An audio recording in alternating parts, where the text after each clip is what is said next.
Almost.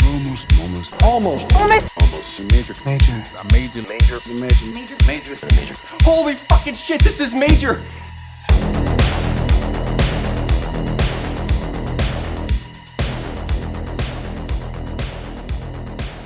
In terms of going back to the one night movies, Mitchell, you recently interviewed Kirsten Dunst. I think Bachelorette, which takes place mostly in one night, is one of the most underappreciated comedies. It's very dark, or one of the most underappreciated comedies of the past decade. It's insanely unpleasant, insanely dark, but also deals with insecurity and self-hatred in a way that I feel like was weaponized against it, because all the characters are pretty deplorable, pretty disgustingly like narcissistic people. But I love that movie because it does not excuse any of their behavior as anything other than self-invested like disgusting self-involvement that they like they're the center of their own universe at all times. And they don't really care, even though they're all saying they're great friends, and they probably are to themselves. Like I that Kirsten Dunst performance too is just like the way she exudes like a domineering sense of, I know how like powerful and beautiful I am, but also like there's that scene where she's like, I did everything right. I went to college, I have a boyfriend in med school, and nothing is happening to me. It's just so good. But that one, sorry if that goes off topic a little bit, but in terms of that works. Like I would say I'm gonna cheat and say all in one day movies and say Clerks. Sorry. Sure. That's not cheating. I mean, half of it takes place at night, so blah blah blah. But and no, Roger Dodger starts in the day and then goes into the night and then the morning. So it counts. But other examples like Dazed and Confused, Ferris Bueller's Day Off, stuff like that. There's a movie that I watched that wasn't that great, but as far as in setting in all one night, it's called Groove. It's about people going into like a warehouse to have a big 90s rave and whatnot, so it's like I had to like it, but it wasn't that great. But it did have the feeling of like just the nightlife of it all, and then also it just gets into like the fucking 6 a.m. of it all, stuff like that, which After Hours also has just a great like, Jesus Christ, the sun's up, this is bullshit and I gotta go to work. It's like one of my like favorite like sub genres of movies and stuff like that. Like Good Time is another one that like I absolutely love. Like Night on Earth, even though it's different characters that it's split between. That's a great underappreciated. I fucking love Night on Earth. Isn't Glenn Ross is all one night too, right? Is that right? I think I don't know. I haven't seen it in a while, but that would make sense. It feels very. I feel like it all was. It feels like real time. The Before movies also, particularly Sunset. Sunrise is all night. That's all day. Yeah. Bryden, what about you? I mean, Good Time. I mean, that's kind of like a pretty formative movie for me.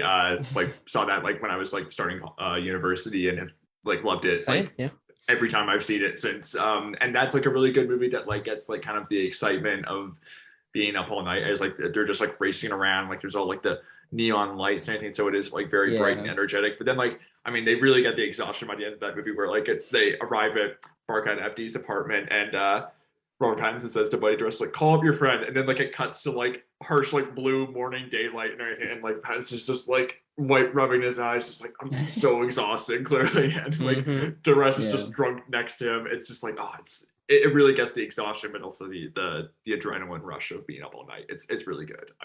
Great movie. Yeah, absolutely. Green Room is another one. Yeah. Throw more out there. I fucking love Green Room. And there you go. Shout out Green Room. R.I.P. Anton Yelkin. He's so fun. R.I.P. Oh my God, yeah. So good. All right, let's start and talk about today's all-in-one day, night, day. Yeah, just day. That would be. Is it a couple days? Because I feel like it takes place over 2 days. I mean, it does. I mean, the majority of the movie is like Yeah. the one day between the nephew and uncle, but it does start like with like the restaurant and him going to hook up with Isabella Rossellini. It's like that's that like a couple of night days. and then Yeah. day. And then Yeah. it like ends like probably like a little bit later, right? Like Yeah, but the majority of the movie, majority, the meat yes. of it is just Yes. the one. So, all I we're not ruined it. lying. Yeah, I ruined that. Sorry, everyone. Wow. No, Wow. It's Wow. okay. It's okay.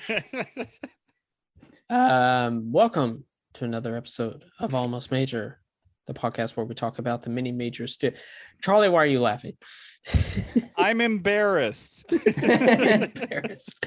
Where we talk about the many major studios and the films they released. We are still on Artisan, and today we are talking about Roger Dodger. My name is Kevin Tudor, and here with me is Charlie Nash Hi. and Brian Doyle. Hey, And we are joined again by Mitchell Beaupre. Did I get it?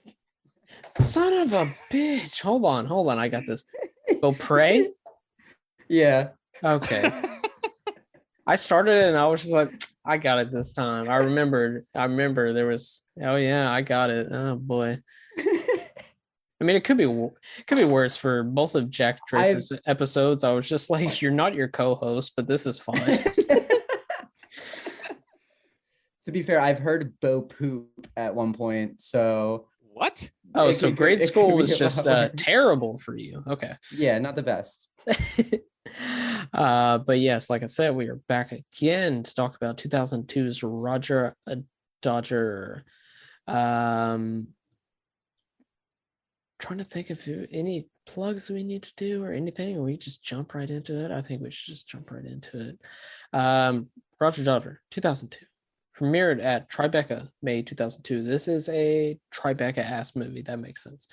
At TIFF, September 2002, and it was a limited release on October 25th, 2002. Both this and the Lime were October movies. I feel like Artisan was a big fan of October. The budget, I could not find the budget. I can't see it being more than like $5 million. But opening weekend, it did $47,000 on 4 theaters. It expanded up to 61 theaters with a total domestic gross of 1.1 million and worldwide of 1.8 million.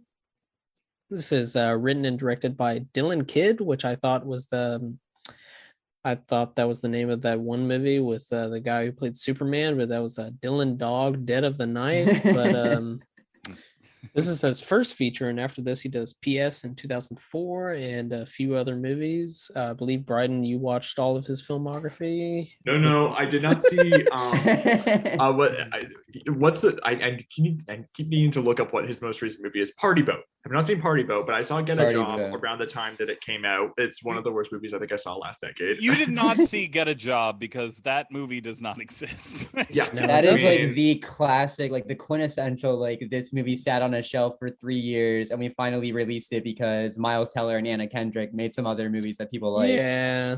yeah. I think Get it a was like Job. filmed in Are you 2012. Yeah. are you Yeah, sure yeah. someone didn't inject like a dock into your head, Bryden, and then you were just like informed, Have like you the seen- Matrix, have you that you saw it? Have you seen those photos where it's just like, this woman doesn't exist? This is an AI generated person. It's just like, this movie doesn't exist. This is an AI generated poster. Like, You joked that this movie doesn't exist, but on Letterboxd, this is more. It is Get a Job is Dylan Kidd's most popular movie. Roger Dodger is number 2, which is a real shame because that is his best Travesty. movie. Oh, I will admit, I before we watched this movie, I was like, this doesn't exist, but then I watched it and was like, oh, okay, but I still refuse to believe that Get a Job exists because just look at that fucking poster. It's like SNL. The poster is so fucking- much like, yeah, exactly. The poster is very much like we're giving up on this. People are only going to watch this like on their like on demand thing. You know, it's one of those movies that like, you know, those movies where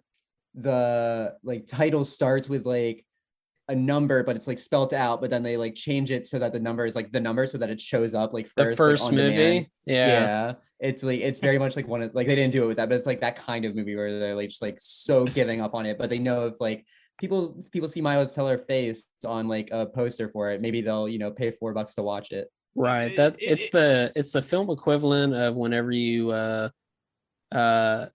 you would connect to a Bluetooth and your phone plays the first alphabetical song, and it's always A Punk by Vampire Weekend. Yeah. Miles Teller and Anna Kendrick in this poster look like they're being held at gunpoint. Like, Who says they're not? like Anna Kendrick's like, I'm holding a box, I don't know what's in it. Like, I can't even tell what's in it from the poster. And Miles Teller is like, yeah. Yeah, I showed up. Yeah. Yeah. Anyways, this is a episode about Get a Life from 2010. But no, this is I not to discredit Bryden, you did see Get a Job. How is that movie genuinely? Oh, it's awful. I think like it's like just like stupid like bro humor where it's like, you know, jokes about like, you know, prison rape and also like taking dumps and everything, but then like it's like crammed. Wait, you said this is terrible, and then you just said that? Sounds great. And it's like it's like got like a really good cast, but like it's just like the movie's like filled to the tilt with like so many subplots that it has no real room for like any of them to breathe. The jokes are terrible. The actors don't have chemistry. It's like boringly shot. I mean, I saw this movie like 6 years ago, so my memory is like a little fuzzy, but I just remember being like dreadfully unfunny. P.S. Dylan Kid's second movie it's not great, to be honest. It does have like a really good Laura Linney performance, but like it's another movie where there's like 4 different subplots going on, and it's like just like it seems like there's like one involving like Paul Rudd as like her addict brother, and like they maybe like have like 2 scenes where they deal with it, and then like the resolution after they fought is like she calls him up and he's like, eat my butt, and then like they laugh and that's like them making up, and it's like this feels like someone forgot to like add in extra scenes or whatever to like wrap this up. And I don't know, what's interesting about Roger Dodger is that like it's a very talky movie, but like there is I think like some interesting visual stuff going on, like in terms of like sort of like it is like a lot of jittery handheld like camera work, but like, and that is like kind of like the look of a lot of indie movies or low budget movies, but like it does sort of blend like a bit of an edginess or an abrasiveness to like some of the conversations, especially as they get more heated, and some interesting stuff that like I'm sure we'll talk about with like the like who they're focusing on like during conversations, like the choices and intentionality there are quite interesting. But I don't know, his subsequent films like PS and Get a Job are not quite as distinguished visually. And I can't lay all the blame at him for Get a Job because I don't think he wrote the script for that. He did write PS, so I will place some of the blame there. But he did not write the script for that. That was by Kyle Pennekamp and Scott Turpel. Yeah, so it's their fault. who we all know, those famous guys who went on to make all the hits. He directed we know who those people are. He directed the pilot episode for a show called Peep Show for Spike TV. Oh, is that like the American? Is that it? Yeah, probably. Yeah. Wow. Okay, but Get a Job. You were not lying about this cast, and then I swear to God, we'll get into. I thought the same thing. Bryan Cranston, Nicholas Braun, Brandon T. Jackson, Christopher Mintz-Plasse, Allison Brie, Marcia Gay Harden, Hurley from Lost, John Cho, John C. McGinley, Mark Maron. Like, what? They had blackmail. They had blackmail in all of them. There's no way. It's the movie 43. Yeah. We got there.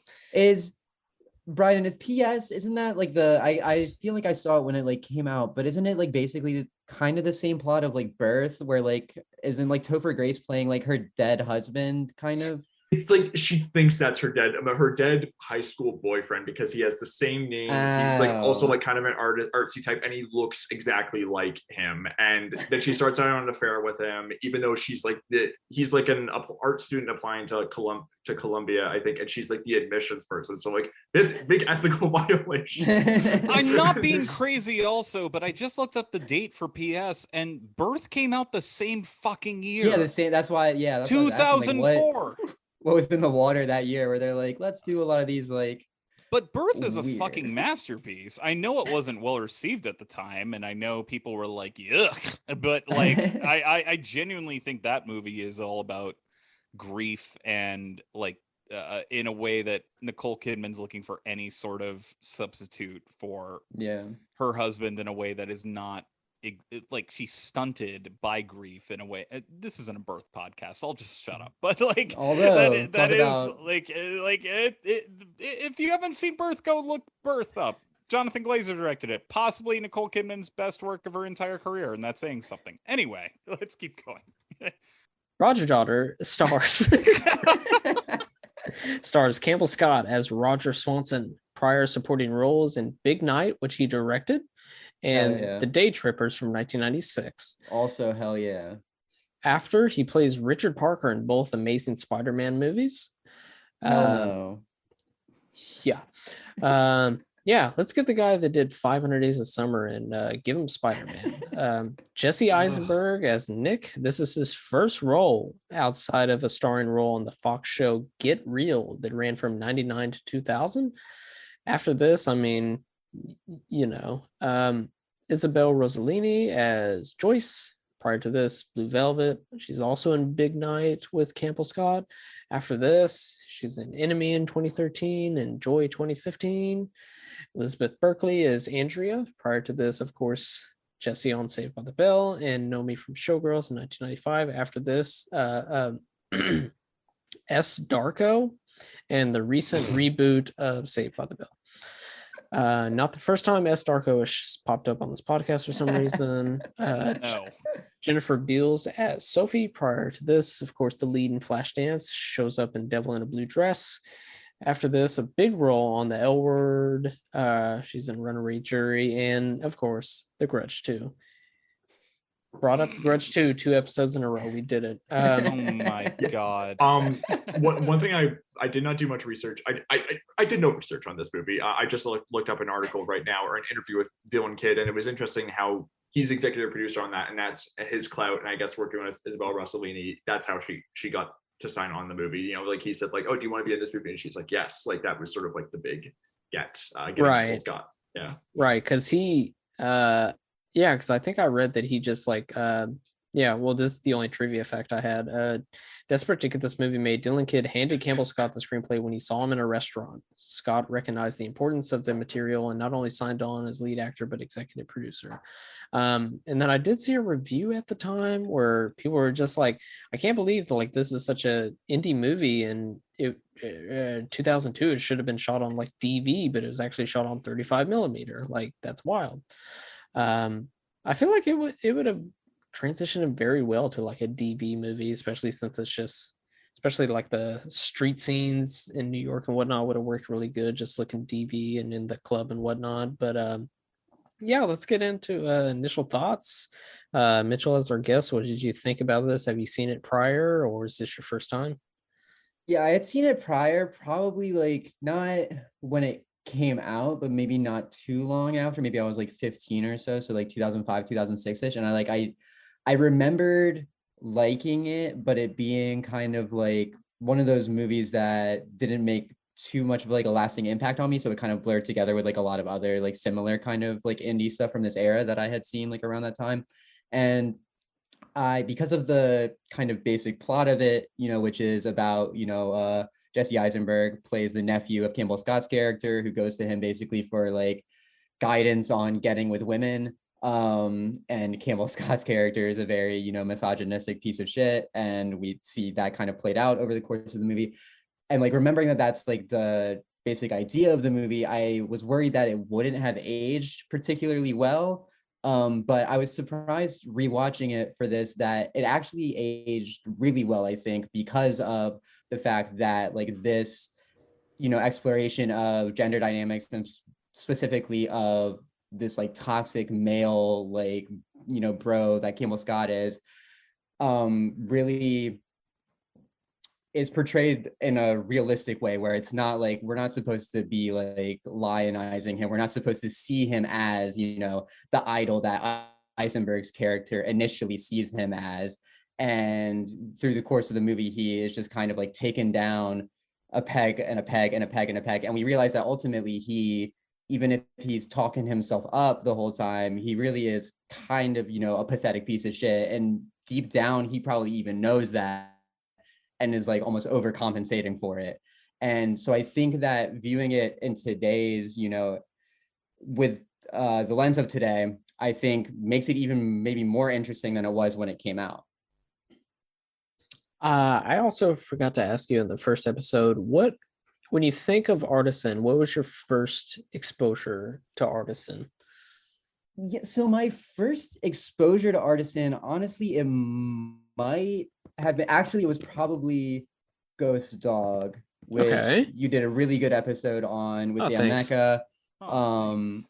And so like Jim Jarmusch is one of my favorite filmmakers. Hell yeah. And I saw Ghost Dog relatively young, and it was one of those kind of movies where like I maybe didn't quite like get it when I Mhm. saw it. You know, I just thought it would be like a cool kind of like action movie or whatever, like, oh, The Way of the Samurai, like cool. And so like I thought it was okay, but I didn't really like get it. And then it wasn't until later that like I revisited it when I got really into Jarmusch, and then I was like, oh, this movie is an absolute masterpiece, you know. And I think that was kind of like my like entry point to Artisan. And then, you know, these movies that, you know, we talked about this, and we talked about The Limey in the last episode, and those are kind of movies that when I just think about even like the logo, like The Limey, the DVD box of The Limey is like one that really stands out to me, of seeing that DVD box and then seeing the logo on that box, you know.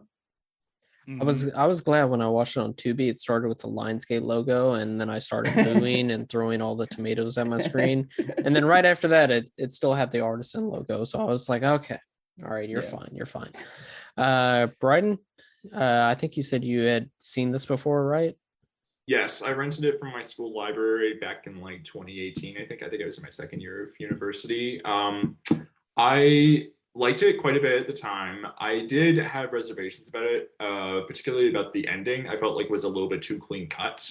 And rewatching, I was excited to revisit because I remember really liking a lot of it, but then thinking, oh, you know, maybe I'll like have to change my thoughts on the ending. And I still have the same feelings about the ending. I still think the movie is like almost like, as much as it makes us like dislike the character of Campbell Scott or Roger throughout the movie, I feel like the movie's almost a little too soft on him. Especially, It lets him off too easy at the end. Yeah, way too easy. And I think like especially like the choice that he makes near the end to help his nephew. It feels like it feels like kind of a weird thing, especially it's like, if you're not okay with this particular thing that's going on right now, why were you okay with all the other things you're doing throughout the movie? It doesn't seem like I think the movie like views like the movie's idea of morality is like kind of fucked up, and I also don't believe that Roger the character would have that idea of morality. I don't think if he was doing all this other stuff, he would not be doing for that sure. thing. Yeah, it feels like a move that was made to get to like the ending of the movie, but yeah, it definitely feels very disingenuous to the character that we've like come to understand over the course of the movie. Yeah, but everything up until that point is really good, because I think Campbell Scott like does like really. I mean, there is like what's interesting about this movie. I mean, we talked about like with The Limey, how like it's funny how like that trailer like tries to make that movie look really like kind of like a slam bang action movie. This movie's trailer also does kind of try to make it look like a really snappy sort of comedy, more traditional comedy with like sort of like bumpy jazz music and everything. But this movie is really funny, I think, in parts, but it is also like a very angry and like sort of off-putting movie. With, like, a lot of uncomfortable situations. Yes. And I can understand why that would be like a bit of a tough sell for some people, but I do really like how Scott like is just so, there is like something like so. What's interesting about him is like he is like kind of like got like this sort of flatness, almost like sort of like a like to his voice and everything, that I think really suits himself well for like, I mean, sometimes he's used that, and like he's the lead in Singles, the Cameron Crowe movie, and he sort of like has like a relaxed energy where he's talking like in a very low voice and everything, but here it kind of like makes his character seem like all the more detached and everything, where he is just like so comfortable saying like these awful things to people. And I don't know, yeah, and Eisenberg I think is like a really good foil for him. Like, you know, sort of like that. I mean, Eisenberg's problem thing for a little while was like playing just like the nervy sort of like motor mouth like youngster and everything, but like he really like lends it like a humanity that I think is very touching, as well as like quite funny. And I think there is like I'll try to like look through my notes and like find a better way to articulate this, but I do think there is like a bit of a real charge to like the way the handheld camera is used, like in like these conversations as they get more and more emotionally charged and intense. Yeah, it doesn't shy, and my problem with the movie is like it doesn't shy away from its character's ugliness until it does, and that's the problem. But I still like enough in the movie that I'm more than willing to recommend it, but we'll get more into that as we go on. Charlie, I am curious to hear your thoughts on this movie because you've never seen it. I completely agree with you, Bryden, because I will admit, I until we were going to talk about this on this podcast, I did not know what this movie was. I was like, wait, like I did not know it existed. And then I looked up the cast and I was like, what the fuck? Did they just pick names out of a hat? Like what is this? Like I genuinely did not know.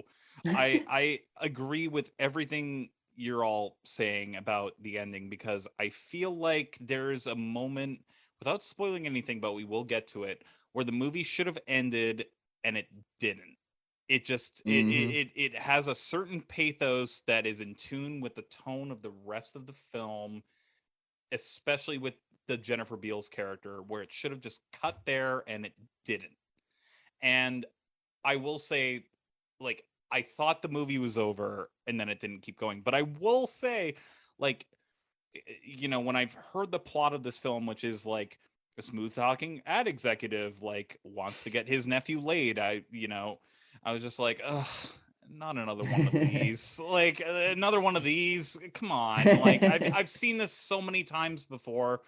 And then, like, I will say, you know, the main reason the first 15 minutes hooked me was because Campbell Scott, who is very good in this film, was initially bouncing off of Isabella Rossellini, who I have bias towards because I love Isabella Rossellini. And I'm like, hell yeah, I can listen to her talk about sex and gender all day. Like, it doesn't matter how even bad the dialogue is.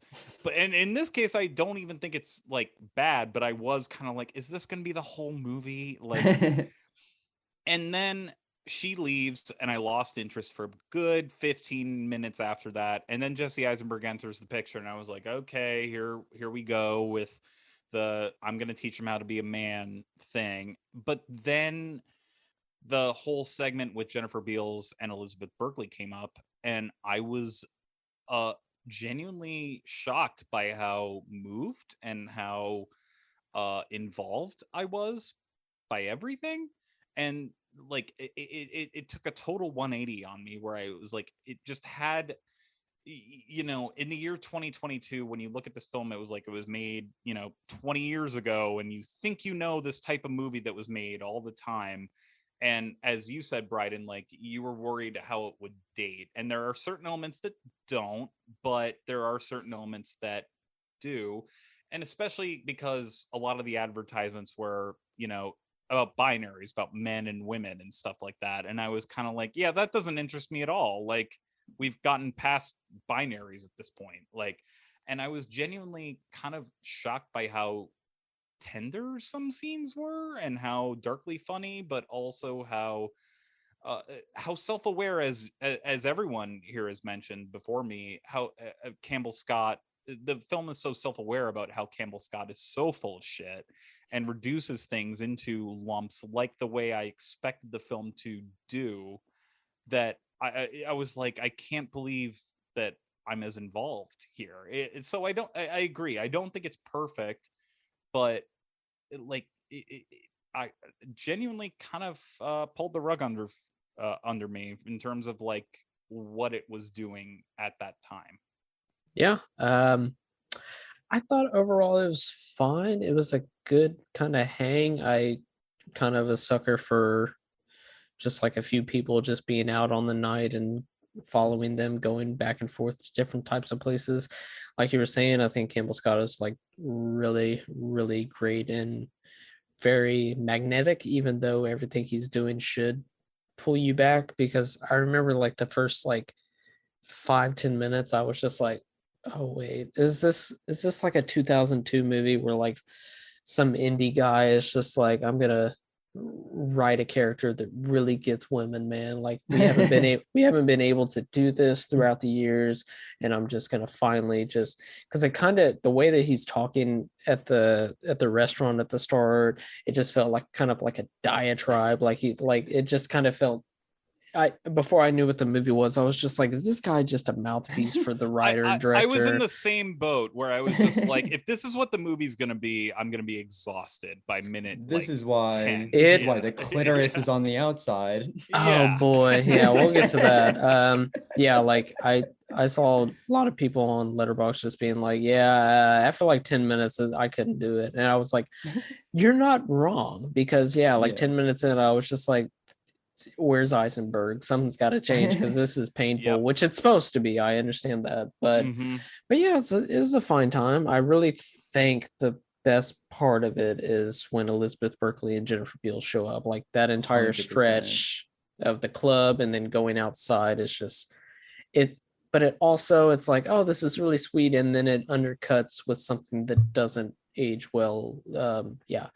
But we'll get into it. But I mean, overall, I mean, how does Eisenberg look exactly the same 20 years later? I mean, Campbell Scott is really good time, and I mean, yeah, it's just it's the kind of movie that makes me, that I think the whole podcast is about. It's just these little intimate movies that may have got lost to time, Soul Survivors, etc.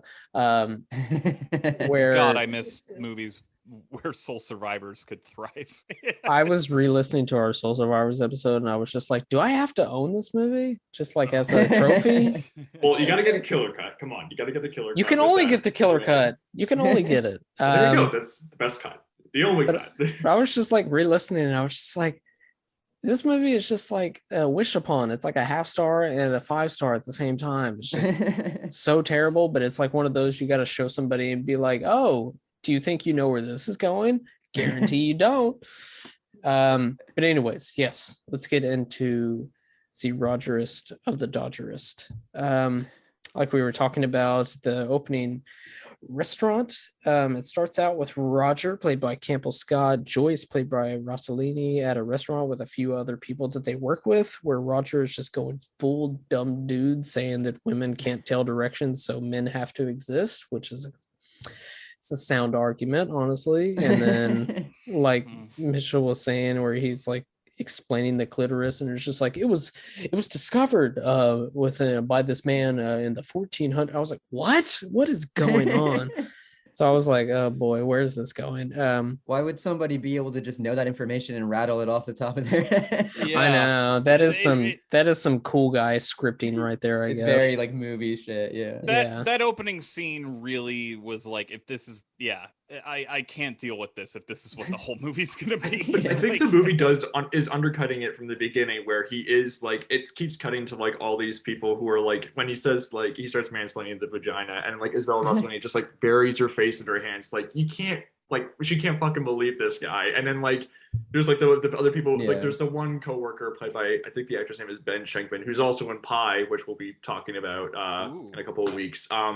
And like he like makes a joke that makes Isabella Rossellini laugh, and then like he cuts to Campbell Scott, he sort of like rolls his tongue. He's like pissed that like this guy like won up to him at the table and everything, when he's like holding court, and he's like, perhaps not coincidental that he's holding a cigarette while holding court and everything, like this sort of phallic object, and he's like condescendingly arching his eyebrows. He thinks he has like this whole table eating out of the palm of his hand, but like the reaction shots I think are undercutting. It's like they're listening to him, but they are laughing at him, not with him. They're not. It's like they're humoring him. Yeah. What we were talking about, Charlie, is like, if the whole movie's going to be like this, it's not even worse than a scene that comes up really soon after. But after this, Roger enters Joyce's house because he duplicated her key last week without her knowing. Shout out to Wes Bentley and Soul Survivors. They apparently have a current sexual relationship, but Joyce tells him that tonight is the last time that they will see each other. He says that he will continue being a traveling salesman and she will just be a sad housewife, which cool. He goes to a bar and does a bunch of pickup artist bullshit to some woman and quote unquote psychoanalyzes her while he's nagging her and telling her sleeping with her boss won't help her daddy issues. And it's Marina Baccarin, who's married to Ben McKenzie from the OC. And she was on a bunch of shows. She was on the remake of V. That's like the one thing I know her from. Yeah, she was like the wife in Homeland. Right, that of course, that's probably and a better show. like Serenity and Firefly, she was one of the main characters. Oh my god! I didn't even recognize her. Yeah, I didn't either. and then which is this whole conversation is ironic because then we learned that Joyce is his boss. So it's like shit talking her while doing the exact same thing. But and then she goes back to her table and whatnot. All of this is definitely like him being drunk after Joyce pretty much has said this is over. The most uncomfortable scene in the movie where there's just a woman waiting at the bar and he just starts shit talking her for having a fiance and is like, you only want him because it's going to be easy. Now, let's say 5 years from now, you look like a smart woman. What's going to happen when he starts doing this and this? And then you really start to think about our encounter. Is that really where you want to be with life? And then thankfully he gets kicked the fucking out of the bar. He's so good in that scene though, where he is like, just like clearly taking his insecurities out on her, but like, and like, it's like shown, I don't think he's even really like looking at her while he's like monologuing. He is just like clearly like, just like having like a one-sided argument with her and everything. And I love how the scene cuts off where he like looks up at the bartender and is like, hey, how you doing? And then it's like a hard cut to him. Such a good cut. Yeah. It's kind of that thing where like that's the 1-2 punch of him going to the bar where I was kind of like, okay, I'm glad this is what the movie's clearly mocking him. I just can't deal with this for an hour and 45 minutes. You know what I mean? Where like even the opening scene, I'm like, okay, Isabella Rossellini's in the scene. She has the whole green porno shit. Like, obviously this movie's commenting on the fact that she knows about sex and isn't taking this stuff. But I was like, if this is going to be some pseudo Aaron Sorkin shit, I'm just not going to be able to deal with it. And then, like, luckily it shifts gears after that. So everybody at the office gets him. Oh, wait, hold on. He tries to go to Joyce's place again. He gets kicked out by somebody in the lobby. I mean, times are looking tough for my man, thankfully. Everybody at the office gets invited to Joyce's party besides Roger. Roger's nephew, Nick Eisenberg, shows up to his work, which his mom told him to sit down with Roger and learn about his job. We find out he works in commercials like a low-rent Don Draper. They go to eat. Nick says his parents got divorced. Such a loser. I said Nick asks if Roger McDodger can help him date. Roger McDodger. For some reason, name for the movie. I mean, for some reason, I always thought this was like a sci-fi movie. For some reason, I think there's a superhero named Roger Dodger or something like that, and I got that mixed up or something like that. I wouldn't put it past anybody. I mean, yeah. So he's pretty much. It comes out that he that Nick has not really been on a date, and we learned that he's a virgin. They go out into the streets and Roger teaches him how to check out women without them knowing. He then sneaks Nick into a nightclub and gets Andrea, played by Elizabeth Berkley, to sit down with him and her friend Sophie. First off, it just starts with just Roger and Nick, and just this whole scene, just how it's all shaped out and how it's very much they're in the back behind a bunch of bushes and they keep like checking out Elizabeth Berkley through the bushes. And like there's a part where he tells Elizabeth Berkley to walk over to Nick because he has something important to say, and she like pokes her head through the bushes. Yeah, that was funny. So weird. And then eventually we learned that the mind-blowing thing that Elizabeth Berkley has, that he tells Elizabeth Berkley is just like, my uncle Roger said that I can make a woman fall in love with me tonight, and if I did, I would win $1,000. Eventually, you could tell that Elizabeth Berkley's character is like very much not a fan of Roger, and it's just like, how did this 16-year-old get in here? I just kind of want to sit down and talk to him. Mm-hmm. And then Jennifer Beals shows up, who plays Sophie. They show up and sit down. They are repeatedly putting Roger in his place about just a bunch of bullshit that I did not write down, but you know what he's talking about. And then eventually, I love when Beals comes in and like sees Nick and is like, he's like really 16. Like that's like yeah. In a different way. Like, that's so good. And I do want to circle back just like a little bit. I mean, like what's really interesting about how this movie's just like the look of this movie. I do like that one really long scene where they are out on the street, and like it is like just like, I think they hit a few cuts like with like the passing cars and everything, but it is made to look like it is all kind of one long one like unbroken long shot and everything. If where it it's, like, was, I didn't notice it. So I mean, Yeah, they where did it's- good.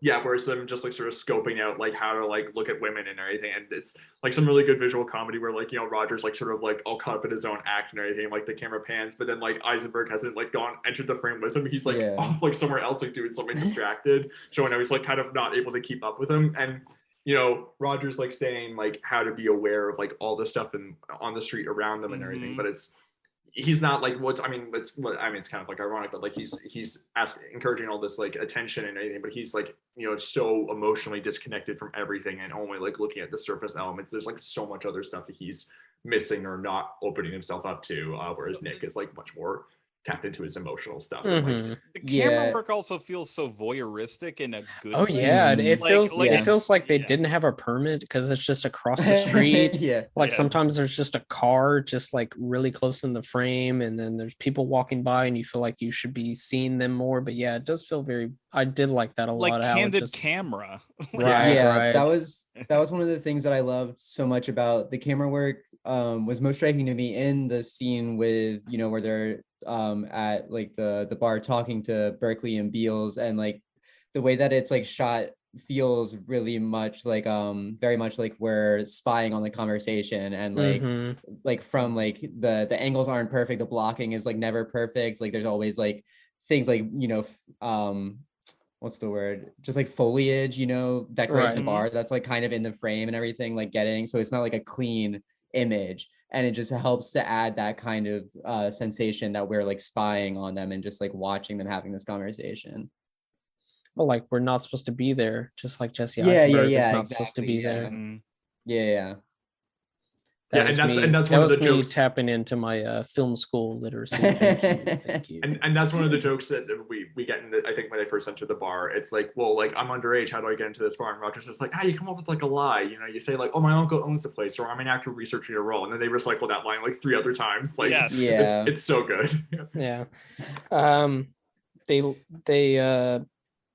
It pretty much the whole scene breaks out that like one person goes to the bathroom while like, and then I think actually both of the women go to the bathroom, and Roger's just like, why the fuck are you talking about our family? Like, we're trying to get these women to have sex with you, and you're over here talking about your dead grandpa. Like, what's going on? Well, also that his mom, who's divorced from his dad, Is an like, alcoholic. is an alcoholic and hides a bottle of liquor like in the bottom of a laundry basket. And one thing, it's not even a very dynamic look at me shot, but the shot of Mitchell Campbell like just hitting the bar is like all the liquid inside of every drink, including the ones that they left behind, just kind of like there's it's like the shot of Jurassic Park where there's like, you know, like volume in there. They just everything erupts.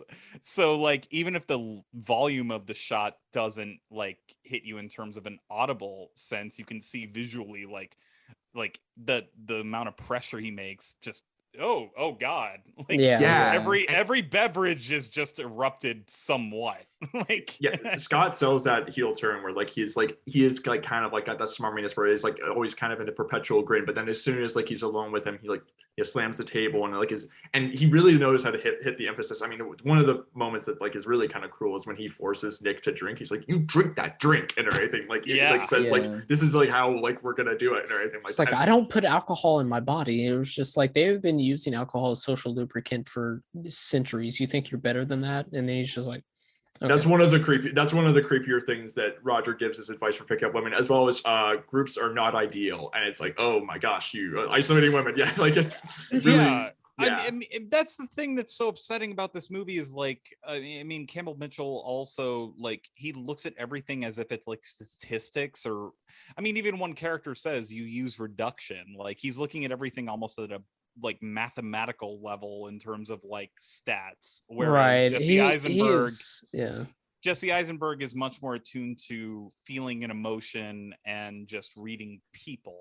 And that's what's so upsetting about their dynamic clashing, is that he's looking at everything like a stockbroker, and Jesse Eisenberg is just so attuned to who he is and like what like empathy basically, which Mitchell Campbell does not do. All right, you keep calling him Mitchell Campbell, and I don't know who that Jesus is. Christ. No, God Campbell damn it. Scott. Campbell Scott, Jesus Christ. Campbell No, Soup good. would be Campbell no. Scott, Jesus Christ. Yeah, and like I mean, you're talking about like that moment when he slams the table is like so striking. I mean, also to like talk about the editing in this movie, like how like there will be these like violent cuts and everything. I mean, in that first restaurant scene when they're like first going out to lunch and everything, there's like, you know, Nick is asked about his mom, he like cuts to like him like stabbing the fork and everything, and there's like another cut, and then like when they're like, I think Roger's father is brought up, or like his grandfather's brought up, and then like he says like, listen, that guy's a prick and everything, and like he like looks at him, and then like it cuts to him like carving his steak and everything. Yeah, and it's like just like there is like kind of like an edginess and just like the words that they're using, but also the way like it's all cut together that like really is kind of lends it a real charge. Yeah. I found really yeah. Yeah, He and says, sorry, real quick. He says like, what he was saying about that is like, yeah, I haven't seen you since the cemetery when you were fighting about grandpa. He's like, your grandpa's a fucking prick. Yeah. Mitchell, go ahead.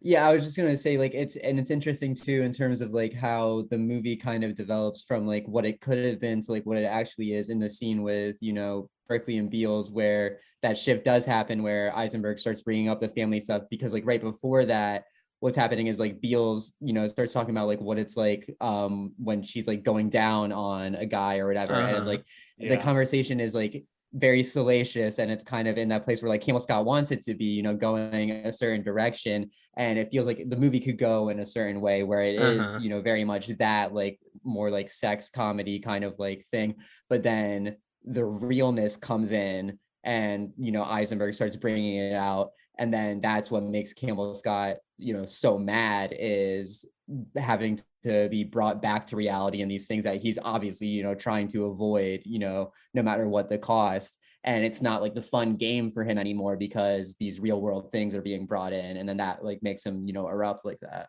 Well, yeah, like I mean, Scott like goes like on a speech about how like it's the superficial stuff that like makes like attraction like so key and everything. And Eisenberg says like, no, like it's like it is like that at first and anything, but then it's like things that like you accrue over time and anything. Like you like the more time you spend with the person, like it's like you get to know their deeper self, their hidden self, and that's what makes it really beautiful. And like you're cutting to like Beals and like, you know, Berkeley, like they're kind of like actually getting emotional about it. Yeah. And I looked up in my notes, I'd forgotten about this, but like Campbell Scott, like he like says like, have you met my friend Jesus? And then like he's like clearly expecting a laugh and everything, but like no one laughs. Like he's breaking the story with the irony. I love that they don't give him that reaction. Like everyone's just like, wow, like what Nick said was beautiful. Oh, he's still here? Okay. Yeah, exactly. Yeah. Oh, what I was trying to remember was that he's like when Nick and Roger both get here, and he's just like, look, listen to all the stuff I'm telling you, because this is how I bring a different woman home every single night. And then you learn through the end of it, and Nick's like, I thought you brought a woman home every single night. And he was just like, it's complicated.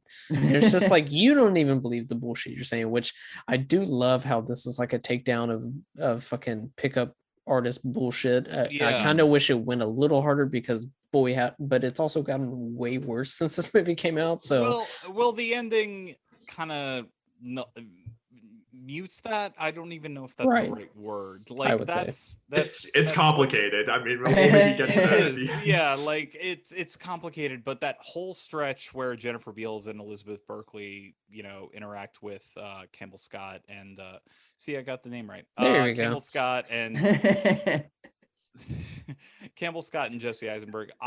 I'm not gonna lie, I took a bathroom break as soon as they left, like as soon as Elizabeth Berkley and Jennifer Beals left, and I was like, oh shit, there's like half an hour left, and I was so upset because I was like, that could have been so nice if that, like they just like had that moment where like, you know, they're like, we could use more men like you, and you know, that whole thing, and then I was like, oh shit, the night's still going. Like that's so upsetting that like, because it was so nice, and especially the casting of Elizabeth Berkley and Jennifer Beals. I know the L Word hadn't come, like it was just about to happen, right? Like the L Word. I think that was like 08 when it started. 04 to 09. 04. Yeah, like it was right before, so 2 years before, and you know, Elizabeth Berkley being in a film, like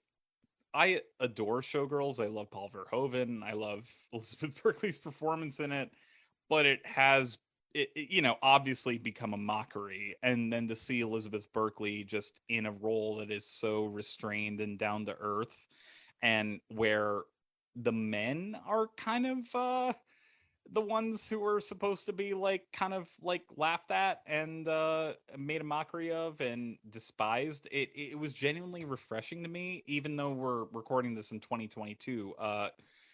20 years after this movie was made, I was like, I can't think of another film Elizabeth Berkley has been in post Showgirls that I have seen. That might be my own thing, but On Letterboxd, I think like her top 4 is I'm Showgirls, so of course, curious. and So then curious. there's another one. First Wives Club, I think, is Oh, number yeah. 2. Any Given Sunday is number 3, and Curse of the Jade Scorpion is number 4. I was trying to remember I- what the Woody Allen movie was that she was in. I haven't That's seen right. any of those, to be fair. So First And Wives I Club don't think they're big is parts, a fun I time. imagine. Yeah. just was kind of astonished by how much the movie really reeled me in after I was like so easy to dismiss it after, the first 20 minutes or so. Mhm. Yeah, I think part of what makes that like whole section of it, like you're talking about, is that like those two women could have been very much just these like one-dimensional, even like ditzy kind of like characters or whatever, Mhm. these kind of like Mhm. fools that they're trying to like manipulate, but they went like the total opposite direction with it, where they have a kind of maturity that neither of these guys possess at all. They have like an interiority to them where like they have so much dimension in both of their characterizations that's like really interesting, and like the kind of like flow of that whole section with them goes in directions that you're not expecting at all. The like tenderness that they have Yeah. with Eisenberg's character is really impressive, and I agree, like both of their performances are phenomenal, I think. And it's interesting, I mean, at least according to the IMDb trivia, which you can take that however you want to take it, it says that Mary Louise Parker was apparently supposed to play Elizabeth Oh. Berkley's role, I could which see that. is really interesting. Yeah, Beals gave an And, interview like- with the AV Club where she said the same thing about Mary Louise Parker. Okay, Yes, so- yeah. So like that's really interesting too, because I mean that could have gone really well too, but I think Berkeley, adds something, and like the dynamic between the two of them, Berkeley and Beals, is like really, really interesting. And it, as good as I'm sure Mary Louise Parker would have been, it feels like you would have like been missing something to not have Berkeley in that role. Oh yeah, she's pretty great. Yeah, it's them like together, they feel like fully realized characters, but even that the relationship between them feels so fully realized. Like I love the bit where Berkeley's asked about her character's first time, and like says like, oh well, it was like a married older man and everything, and she, Mhm. like, and then like a couple shots like, and how is it with like the married men now? And then she's like, well, some months are better than the others. And then like Driver Bill's off screen goes, and then like it's like, you said you weren't going to talk about this. Like it's like this like there is that shared history, like or suggested history of Even them like as the friends. thing that you were talking about when they like when Berkeley first brings Beals to the table, and she says that, oh, he really is, like you can like feel that like connection between the two of them, and that like you can feel that they've been friends for a long time, and you can feel the conversation that they had before coming over here that we didn't need to see. So they leave the club to go to a park, and the way that they leave is kind of funny because I think Nick kind of is like, I'm not gonna do this, and then like a bouncer is just like, hey, how did you get in here? And he's just like, oh, I'm an actor researching a park, right, this is my uncle right here. And uncle's like, Roger's like, yeah, I don't know who he is. So he gets kicked out, and then he's like really upset. And then the two women plus Roger come out, and they're just like, oh, we're gonna go to a park. And Roger says something before him, and he's just like, look, we have to steer the conversation back to sex. So they get to the park, they have a bottle of something, and Nick asks Sophie about her first time, and Nick is being very sweet with Sophie and Andrea, while Roger is surprisingly being a dick.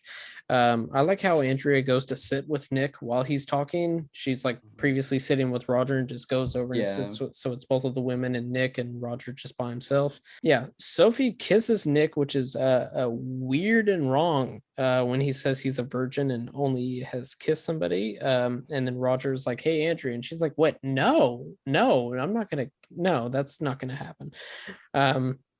They eventually leave because Roger's like being a real pushy asshole, like really laying it on thick. And then he was just like, no, go seal the deal. I was doing good cop, bad cop. And then Sophie says Nick runs off and catches them. Sophie says not to ruin the great night that they had and they leave saying we need more men like you, which is sweet if you forget the fact that she just made out with a 16-year-old. But yeah, a couple things. I have an interview pulled up with Jennifer Beals from the AV Club. It was one of those random roles interviews, and she says that apparently Jesse Eisenberg told her that it was his first kiss, and Elizabeth Berkley asked on screen, and Beals says like there's maybe some debate about whether that's true, but like the story is funny, like if you still like put it like that, and Roger, keeping himself at a distance, like throughout not really showing his cards to anyone as a human being. Like he's asked about like his first time, and they're like, "Oh, like we would like to hear this," and like probably like horrifying circumstances if we did know about it. But like he says, like he does not give it any kind of information about like what happened to him. Wow. And then yeah, and I don't know. I mean, it's so interesting. Like he says, like the good cop, bad cop cover is like him like shooing both the women away, but that seems like a pretty flimsy answer, because like why would he like have to get rid of like both of them just by like screaming like awful things at them? And then Campbell's got really good drunk actor too in this scene when he's like, when it's just like it lingers on him, like after he sends Nick running off, he's just sort of like, "Run, Nick, run," and he's just like like sort of humming, it's like sort of almost dancing with the bottle. It's just like, oh gosh, this guy's like so pathetic and like so lonely. I don't know. It's what's interesting about the Eisenberg character is like how he does seem to have like a pretty good sense of self. I mean, with like talking about like his belief in like love and like what you value in a person, but like it is, I mean, he's a pretty realistic teenage boy, I think, and like how he is like also like willing to adapt himself and everything. Like there's like the whole scene when they're out on the street and Kimball Scott is like talking about how to ways like to check out girls and everything to lure their bodies, and like Eisenberg, it's almost like he's like he's like responds to it almost like with the energy of a kid like raising his hand in a class or something like that, saying like, "Oh well, like if you look through like the sleeves of a girl's shirt and everything, like you can see like they're like inside their chest and everything." And it's like he's like so eager to please and like looking for that acceptance and everything. But then there's also part of him where he is almost kind of like exasperated with his uncle. It's like, man, my uncle's like not a nice guy, right? He's definitely not nice to him. And it's like that. It's very realistically conflicted, I think, with Eisenberg's character, or how he's presented as realistically conflicted. Yeah, it's like he is this very like awkward, nebbish kind of guy who wants to have relationships with girls his own age, and like wants to be able to make progress with his kind of like sexual life and have those experiences. And so he is basically looking to the only paternal kind of person that exists for him, which is his uncle. Like he ran away from home to go see his uncle, and he believes that his uncle is out here, has all this experience with women, and even if like we can probably tell that it doesn't feel comfortable and doesn't feel right for him, he's just so desperate to not be himself that he's like trying to give into what Campbell Scott's like teaching him. But the whole time you can like still feel that there's like a resistance there for him, and he is being pushed too far like outside of his comfort zone, not in a way where he's being like supported and encouraged to like have more confidence or anything like that. It's the thing that we were talking about earlier of seeing it more like a mathematical equation and like a conquest rather than building like a connection with somebody in a genuine relationship, which we see in the way that he talks about what he thinks that love actually is and everything. The thing that I think Charlie was talking about earlier, that whole conversation like that. Right. Roger berates him after he didn't, quote unquote, seal the deal with Sophie, and then they call a cab for them to leave and go to Joyce's party. Roger finds his co-worker Donna, who is too drunk. Roger and Nick take her to bed, and Roger leaves Nick with Donna. Nick starts kind of reluctantly taking her clothes off, and Donna starts to cry. He places a blanket on her and tells her to go to sleep. Roger very drunkenly talks to Joyce, and Joyce asks him to leave and tells him that he is through. Yeah, and Joyce is... it seems like she's shacked up now with like one of his co-workers who was at the lunch at the start of the movie, and that's like, what's really getting Roger's go. And Scott really plays the drunkenness well, where he is like his voice is like way too loud and he's laughing like way too intensely at like the jokes before he just snaps and says, "I'm her boy," and it's like just so that's the boy. Yeah. Oh my God. It's kind of weird that he says "I'm her boy" when he's an adult man too. Well, that's I think that's interesting. Yeah, I think that's a big part of it. Like it seems like he has, clearly deep-seated like daddy issues, but like also like maybe like mommy issues, and like this like he almost like is like infantilizing himself in going after, it's interesting that the woman that he has the relationship with, when he says he's picking up a different woman every night at the bar, he's not, going after people his own age. He's going for this older woman who has, this seat of power over him. And like, that's the woman that he's drawn to and, trying to have this relationship with is really interesting. Also, a thing that I'm just now kind of realizing, because he's obviously full of shit when he says he picks up a woman every night. I think he's only been seeing Joyce and that's it. And because, for sure. Yeah. Because Absolutely. right after they break up, he has zero success with anybody. So I honestly think he puts on this facade, but the best he can do, I won't say that, but like the only thing he can do is like pick up somebody that he works with. Like, I mean, he even compares Jesse Eisenberg to be like, you're 0 for 1. And it's like, well, if we want to keep score in the beginning of the movie, you're 0 for 2, man. Yeah. And Like- also he gives like a baseball analogy about like, do you either like hit a home run or you strike out? I'm thinking like you get 3 attempts at bat in baseball, but never mind. Like, There's so many things in between a home run. Like you can get on base still. right.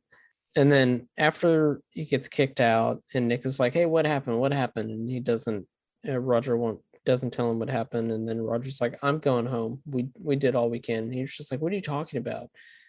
What? Yeah, and there's also, I mean, like when like Roger asked like Nick, like, oh, so how'd it go with Donna? And like Nick's like, she was asleep. And then like Roger's basically like, well, all right, you didn't score again. And it's just like, oh my gosh, like fuck this guy. He's the worst. Yeah. And like he's like, I gave you the perfect opportunity. Like you weren't gonna get a better shot than that. Like and the whole time while they're there, like Roger's really encouraging him. Like the thing when they get there, he's like, the thing to do is find the drunkest woman here, the one who like clearly can't even control herself, and they hear a glass break and Roger's like, there you go, that's the perfect opportunity. I got very scared when that happened. I And will it's someone admit. that he knows too, which is like really scary. Yeah, Like, yeah. it's I someone saw because you who's they back in show the up. office. Yeah, Exactly. They show up to her and she's like, oh, Roger, good to see you kind of thing. And it's extremely uncomfortable. Yeah.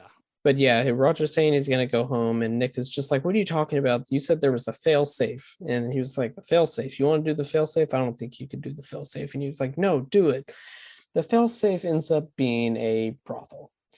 Like the seediest looking brothel that's like literally hidden in like a cellar and everything, where like they like lift the door out of the floor. And this it's not just a performance detail, but also like how they've made up Campbell Scott. Like you can see like sort of like the red rims under his eyes and like his ties loosen, his skin looks really clammy when it's in the backseat of the car. It's like, wow, this guy looks drunk as shit and he looks so terrible. Like it's like how whatever it was makeup or costume design, like it's like really they really get that look right. He doesn't look perfect. What is it with 2000? Like, okay, I will admit I've never been to a brothel, but like, what is with the red loser? I know. Oh my god. I know. I've been just itching. I've been waiting to confess this for so long, but I've never been to a brothel. But what is it with mid-2000s movies where it's just like heavy music and like red tinted or blue tinted brothels? Is that what they're like? I don't know. It could be accurate. It could be bullshit. If you would go to one, you can come back and tell us. I'm not going to tell you. Yeah. No, I'm not going in there. No. Just say that you're an actor researching a role. Which is not to say, look, nothing against sex workers. That's a job. I love sex workers. I'm just saying I've never been in one. Like, you love them, but you won't go to their place of business. You won't support them. Yeah, no, you're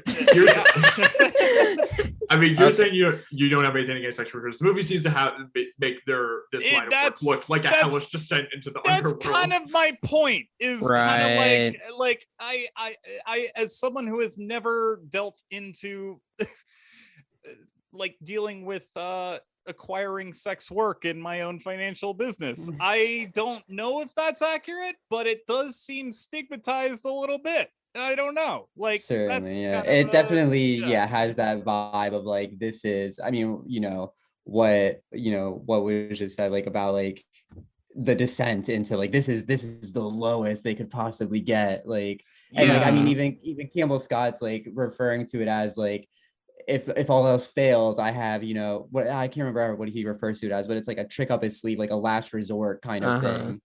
I mean, like, granted, like if Eisenberg doesn't want to go through with it, like that's his choice and everything. But it's it does not give it much dimensionality. Yeah. And my problem with this scene too is that like this is the breaking point for Scott as like as an adult, where he's like, I can't let this happen or whatever. And it's like, okay, you were like, the previous scene, you were gonna let this kid like sexually assault your coworker. I don't believe that this seems like a false equivalence and everything. An unconscious coworker. An unconscious coworker. Yeah. And I also don't believe it's like, okay, if your character was okay with like doing that previously, I don't think this is a breaking point your character would reach. It seems like a pretty insincere thing for that. Yeah, Nick is about to kind of go through with it, and then Roger grabs him and tells him they gotta leave. Nick and Roger have a bit of a tussle outside the club. Nick throws up and Roger takes him back to his place. We learned that Nick left home seemingly without telling anybody, and they haven't seen him in 2 days. Nick leaves in the morning after calling his mom and heads to the airport. Nick is back at school, but then comes home to find Roger is at his house. Roger goes to Nick's school to pretty much school the nerds. Roger tells the girl that they are all talking about to go talk to Nick, and that he has something that'll blow her mind. And it has, I don't know, one of the weirdest freeze frames I've ever seen, maybe. And it stays on it for like, I don't know, 20 seconds ish. But I did, even though the last scene lets him off and all of that, what we were already saying, it's like really nice though at the same time, because it's also, I mean, as far as like, he's like having a kind of good rapport with the kids, which he would never have prior, it kind of feels. I sort of see what you mean, but I think it's funny how the movie shows his character's not really changed. Like he is still kind of like very self-involved. Like he says, like, you know, you go up to the girl and you say, "Hello, my name is," what is it? And like he's like looks at him like he's like he doesn't really give a shit about what these kids are like and everything. Like he's like just rips that kid a new one. Like the kid says, like, he got to be in control. And he's like, in control. Look at your shirt. Look at your shirt. Yeah. he's still an asshole. Even when he is it's almost like he realizes that, you know, through the course of the movie, he has no like sway, no power over people his own age. So now like his only way to even like try to like have that is to go to a high school and try to do it with these like little kids, you know. I mean, yeah. I love when they cut into that scene. I think you can see in the foreground, you see like a few people at like one of the chairs like sort of like turn around and look at him like as if like just saying, what's this grown-ass man doing? When they like bring us into that scene, I was like, what is that? Something like that never happened at my school. Like nobody's uncle was ever just like chilling with like, you don't remember bring your uncle to school day? You don't remember that? No. It kind of, Kevin, you've broken my brain because the last few episodes we talked about Billy Madison and Benedetta, and I was just like, how amazing would that be if Campbell Scott was just kind of like, have some more sloppy nose. Lady, you're scaring us. Yeah. But yeah, like I feel like the movie should have just ended with that shot of Jesse Eisenberg just in the cab and kind of being like, fuck, what a night I've had. And instead it's got that weird scene of like him and like, I know it's gonna sound weird, but like everyone in that cafeteria who he's friends with is like a stereotypical nerd in terms of like physical features of like Andrea, like she has no bra on. Like it's kind of like, and then you have Jesse Eisenberg who looks like very handsome, and it's kind of like, I don't know. It's Homer screaming out of the car nerd for 5 seconds straight. And then it's just it doesn't fit with the tone, because the rest of the film I was like, I'm shocked by how realistic a majority of this feels, but this high school cafeteria, this one like 50 late 40s early 50s man just sitting in a cafeteria and no one's blinking an eye, like kind of scene. I mean, it should have ended with Eisenberg in the cab going home, or Scott sitting alone by himself in his that's apartment. what I was going to say. That's when I thought it was going to. That's when I. That would be a good, nice juxtaposition. Because throughout the movie, I think it feels like it feels like that ending is, you know, like a studio mandated kind of thing. Like, it was too much of a downer ending, so like we got to put a little bit of like a hopeful, fun kind of thing at the end there, a little bit of optimism, and it just like it feels so incongruous with the rest of the movie. He checks his answering machine a few times in the movie, so it could have been good to like Eisenberg is like in the cab, and then like he goes home, checks his answering machine, there's like nothing because he doesn't have a job anymore. You should probably nail down on that a little bit at the end. And it seems like the only people he talks or conversates with are people that he works with, which he no longer works there. And after the shit show he had at his boss's party, they probably wouldn't want to talk to him. Like, really nailed that down, probably. Like, I think that would have been a much better ending, but I don't think that's, it would be better, but it would also kind of feel, to do that properly, it would feel like, wow, this is really serious. I thought this movie is like a funny movie. Like, I feel like they probably just wanted to continue riding the wave of it being a funny movie, so you had to have an ending like that. But I mean, I feel like they could have nailed like sort of the darkly funny ending where like one of the, I think the line that Nick has before he leaves Roger, he says like, "See you at the next funeral," which is really funny. That was good. That was really good.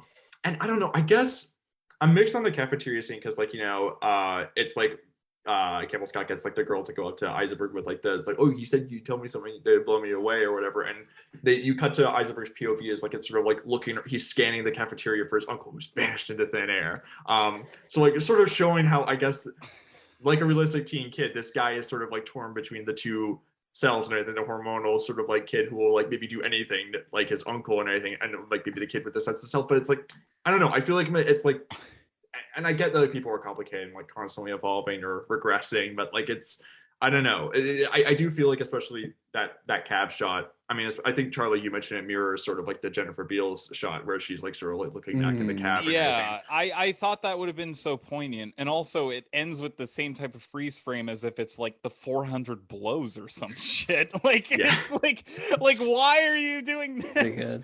But I agree with you, Brendan. Like it's kind of the thing where it's like, well, the uncle gave you the age appropriate tip to this person. But it also, like, when you think about it, it's like, and I'm not saying the movie thinks this is right, but it's like how romantic that for once he provided it for someone age appropriate as opposed to a person in their 30 plus years. It's weird. It's weird. I don't know. Like, I guess the implication is that like Eisenberg will like, it's up to him like now, like which path will he choose? Will he be sincere or will he like go the Roger Dodger route? And hopefully not the Roger Dodger, but closing thoughts about Roger McDodger, Bryden.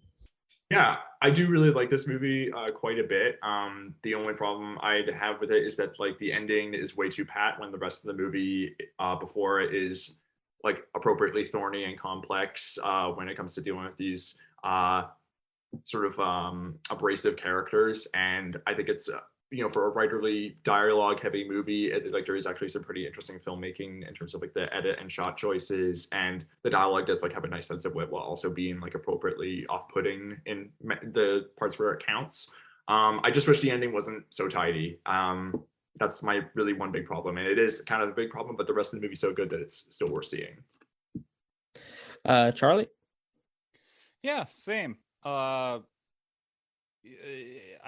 liked it way more than I thought it would be, than I thought I would enjoy it. I liked it way more than I thought I would. It's like you look up the IMDb summary and you think it's just gonna be that, and then it turns out like it genuinely isn't just about binaries in the way that the film advertised itself as at the time, or in terms of how the film depicts the characters. Like it genuinely shocked by how involved I was. I will say mainly because of the cast too, because I like Campbell Scott was someone who I'd only seen in a few things. It's Elizabeth Berkley and Jennifer Beals, genuinely great.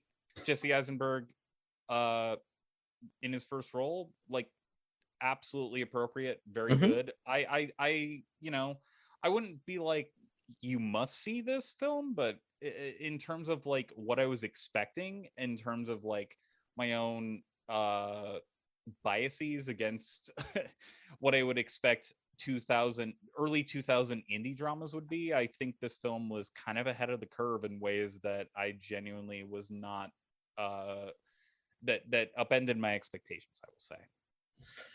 Mitchell? Yeah, I would just, kind of echo everybody. Like if, it is really the kind of movie that you think would not age very well, but it has aged better. I mean, it's impressive for like a first feature too. And it definitely has like very like first feature kind of vibes, but also, like a movie like Heart 8 or Bottle Rocket. It's like a movie that's like a first feature of, somebody who would go on to make masterpieces like Get a Job and, Party Boat, the kind of films that are just going to be in the canon forever. And you can see those early touches of greatness in this film that he would, go on to evolve in those much better later pictures that we all know. Yeah, I don't know if y'all were around for the 2017 Discord about Party Boat that was on Twitter, but that was a wild time. I mean, I've said pretty much all I wanted to say, but yeah, just to echo Charlie, like the first like 20 minutes of it, I was just like, I saw that Bryden gave it a good score, and I was just like, I fucking am not into this yet. This is gonna be fun. But I was like, well, Bryden loved Soul Survivors, so maybe I don't know.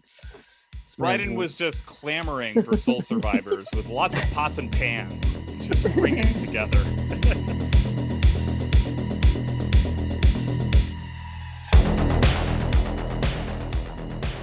Thank you for listening to this week's episode of Almost Major. Please rate, review, and subscribe to us on iTunes. Please follow the pod on Twitter at Almost Major to keep up to date with what movies we will be covering in the future. Myself, I can be found on Twitter and Letterboxd at KevBonesy. Bryden can be found on Twitter at Bryden Doyle and on Letterboxd at JDoyle. Charlie can be found on Twitter and Letterboxd at CTNash91. Once again, thank you for listening.